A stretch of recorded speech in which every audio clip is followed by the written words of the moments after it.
talk like this, people say, oh, he's so idealistic. He's so naive. He's a hope monger.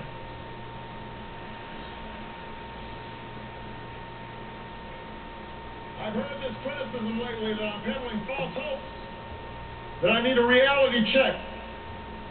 The notion is that somehow, if you're realistic, then you set your sights lower.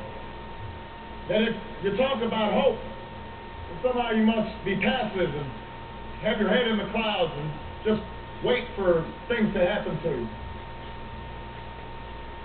I have to remind people that's not what hope is. It's true I talk about hope a lot. I have to. The odds of me being here aren't very high.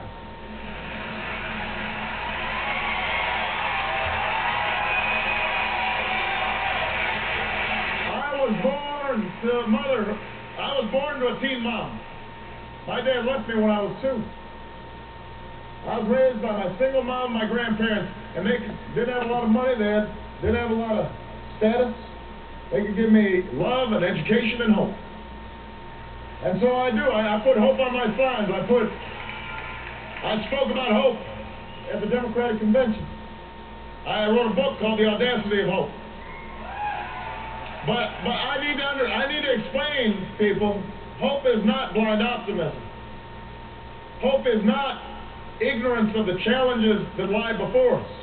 I know how hard it will be to provide health care to everybody. The insurance and the drug companies aren't going to give up their profits easily. I know how hard it will be to change our energy policy.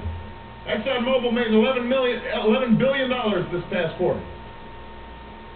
I know how hard it is to alleviate poverty that has built up over generations. I know how hard it is to make sure that we're lifting up our schools, because it's not just going to involve teachers, not just going to involve administrators. It will involve parents and communities changing our mindset about our children. I know these things because I fought on the streets as a community organizer. I have fought in the courts as a civil rights attorney. I have fought in the legislature, and I've won some fights, but I've lost some too. I've seen good legislation die because good intentions were not enough, because they weren't fortified with political will or political power. I've seen how this country's judgment has been clouded, sometimes by fear and division, how we've been made to be afraid of each other, afraid of immigrants, afraid of gays, afraid of people who don't look like us. I know how hard change is. But I also know this, that nothing worthwhile in this country has ever happened except somebody somewhere was willing to hope.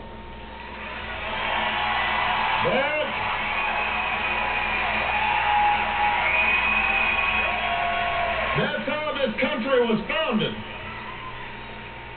By a group of patriots declaring independence against the mighty British Empire. Nobody gave them a chance.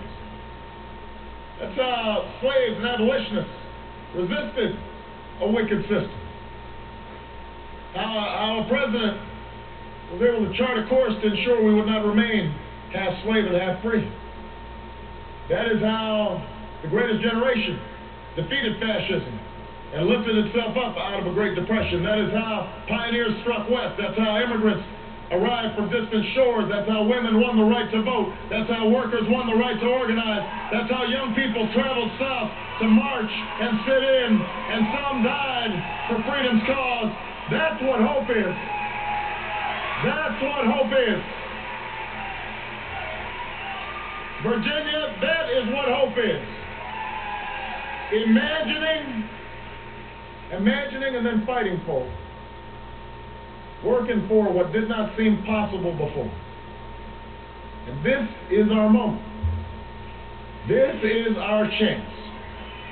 You know, there's a moment in the life of every generation where that spirit of hopefulness has to come through, where we cast aside the fear and the doubt and the cynicism that so often passes for wisdom, but is actually just being afraid to reach for something higher, where we shed that, and arm in arm, we decide we are going to remake this country, block by block, neighborhood by neighborhood, county by county, state by state. Virginia, this is our moment.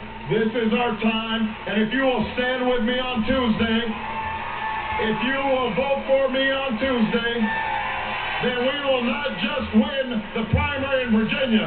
We will win this nomination, and we will win the general election. And you and I together, we will transform this country, and we will transform the world. Thank you. God bless you.